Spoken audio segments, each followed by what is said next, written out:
New York SASH is proud to be a sponsor of the American Heart Association's Go Red for Women movement. Heart medical emergencies, cardiac emergencies can happen to all kinds of people and presents itself differently whether you're a man or a woman. And so it's really important to know the signs. And the Go Red for Women Luncheon is such a great event because you'll walk away hearing some wonderful stories, learning what signs there are and how to see them so that we have more survivors.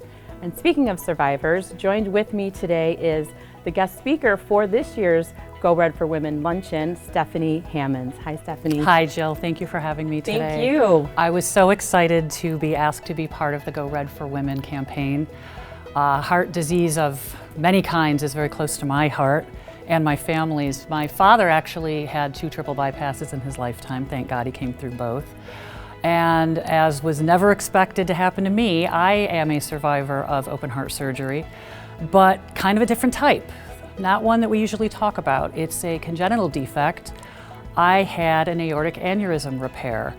And the reason I'm so excited to be part of this and have been asked to be part of this is because aortic aneurysm disease can be mistaken for a heart attack in the emergency room. And the awareness that I want to bring to this cause is so important to so many people. And this, of course, is Go Red for Women.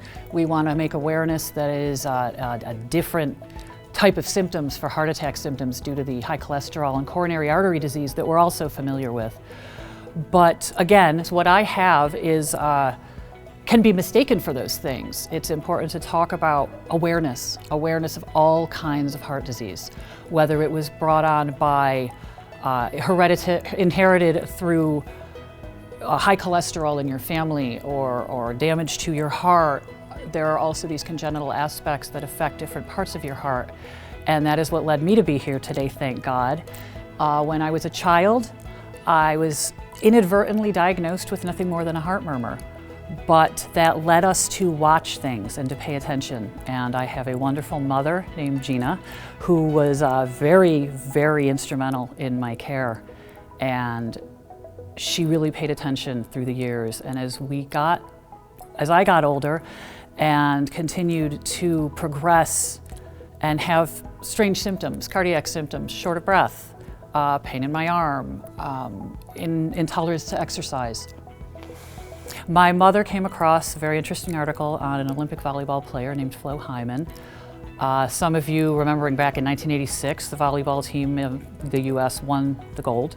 She was part of that team. However, sadly, she passed away a couple years later on the court. Nobody knew what she had. Well, she had an aortic aneurysm. And looking further into that, my mother was eventually reading an article about her. And all of her symptoms that were pointed out postpartum, unfortunately, in her case, my mother looked at that article and said, that's my daughter. She has something very serious is going on. It's not just a heart murmur. And she brought it to the attention of my pediatric cardiologist. She brought it to the attention of my pediatrician. And they, in turn, sent me to a geneticist who was able to analyze my information and my history. And I indeed have a condition called Marfan syndrome, which is a huge reason why I'm here today, but of course we're here to talk about heart disease itself.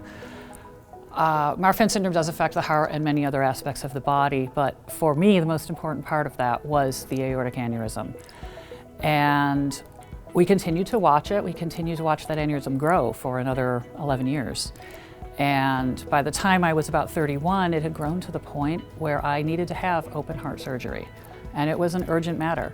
And I had started to become symptomatic. I had started to have angina symptoms, which, to describe those a little better for those not aware of those symptoms, are chest pain upon exertion, pain down the arm, just a general feeling of not feeling well. Something wasn't right. And a lot of times what happens in women who have heart disease problems, like you were saying, they do get different symptoms. They may have a stomach ache. They may get flu-like symptoms. They may just plain old not feel well and not be able to explain it. Well, there's also your typicals and your atypical symptoms, and I was having some of both. So when I got checked out, I was lucky that we knew there was something going on with me. And I was indeed referred to the Cleveland Clinic, and I underwent open heart surgery. Thank God I had a wonderful team. I had wonderful support from my friends and family. And it was a case of get on in there and fix the problem. And coincidentally, while they were in there, they found another defect in my heart, which is also kind of a strange anomaly. I had a hole in my heart that we never knew I had. So while they were in there anyway, they fixed that up too.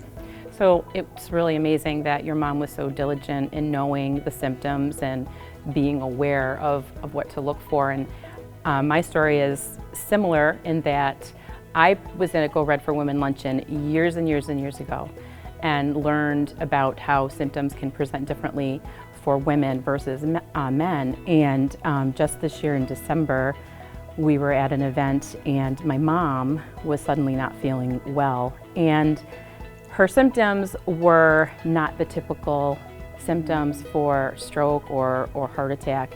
She just generally didn't feel well. She was dizzy, she had a lot of nausea, and she thought she had eaten something that made her sick. And after a while and watching her, I instantly knew that something wasn't right. And luckily we had EMTs in the building. They took care of Mom, brought her to the hospital, and sure enough, she did have a stroke and ended up having to have open heart surgery, which she had, and she's recovering and doing very, very well. But that just was another reminder of how it's so important to know, even if it isn't something that you think about every single day, just to know that it can look different for women than for men, and always better to be safe and just get that help. Call 911. Go to the emergency room, do all of those things, because she really didn't even want to go to the emergency room. She's like, oh no, I'm fine. But we need to have more survivors. Absolutely. We need to have more people, survive heart disease and to survive these kinds of things. So Go Red for Women is such an amazing, amazing event. Yes. It's an amazing cause.